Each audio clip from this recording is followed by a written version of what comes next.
All right, guys, John here, Feldman Physical Therapy and Performance, talking today about what you can do as a runner if you find that you have that crossover gait, or if it looks like you're running on a tightrope or a balance beam or anything like that, or people say that your legs cross over.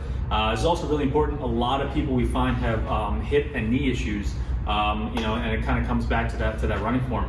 Generally, we don't like to tweak somebody's running form too much, but sometimes it can play a contributing role into either decreased performance or pain. So I want to talk a little bit about that crossover and some things that you can do to address it, right? So one of the first things that we love to do is get our runners into a full assessment.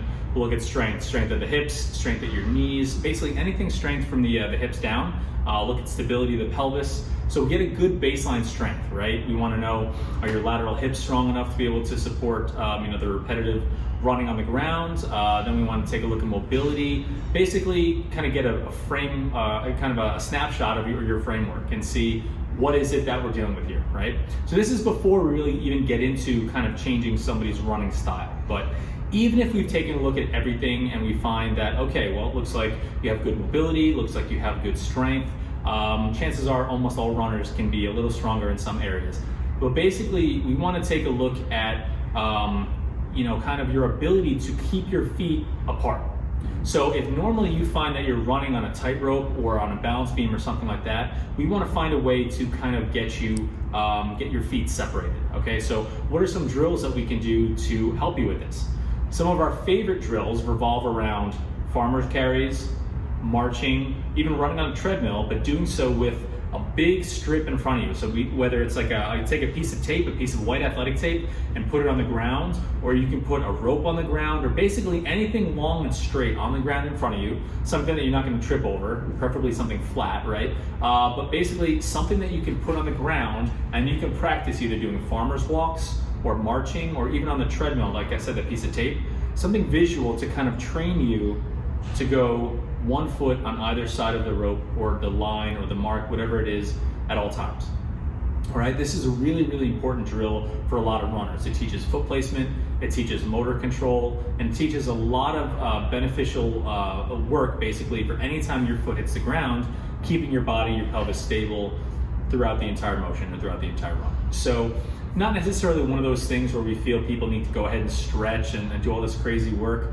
A lot of mistakes are made when people try and correct gait deviations or any kind of issues people have while running. So the mistake we see people make is with something like this, they just try and stretch the heck out of their adductors because yes, a crossover gait can lead to tightness on the inside of the leg and lead to knee pain at the intermedial side or inside part of the knee.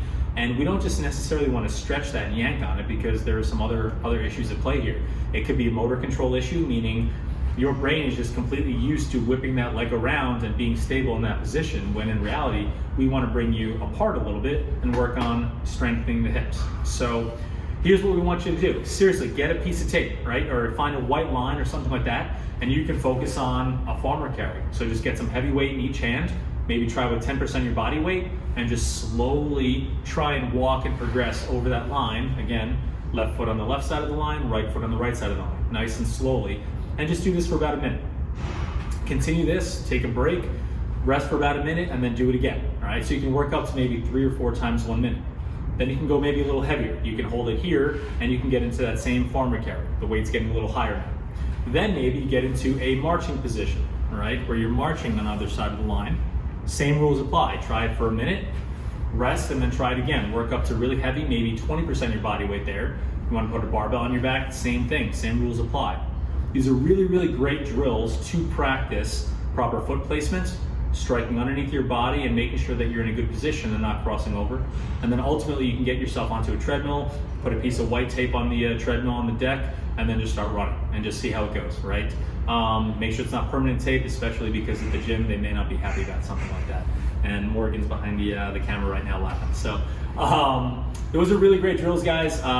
Definitely give them a shot. A lot of runners, suffer from this more than we thought, and people are always asking us about this. So marching, carrying drills, treadmill drills with the line are really, really beneficial. So give them a shot. If you have any questions, let us know. Please hit like, subscribe, and let us know if you tried this, if you find that it works for you. Any other questions you might have, or any other issues you might have while running, and some topics you want us to tackle. So again, John with Feldman, guys, peace out.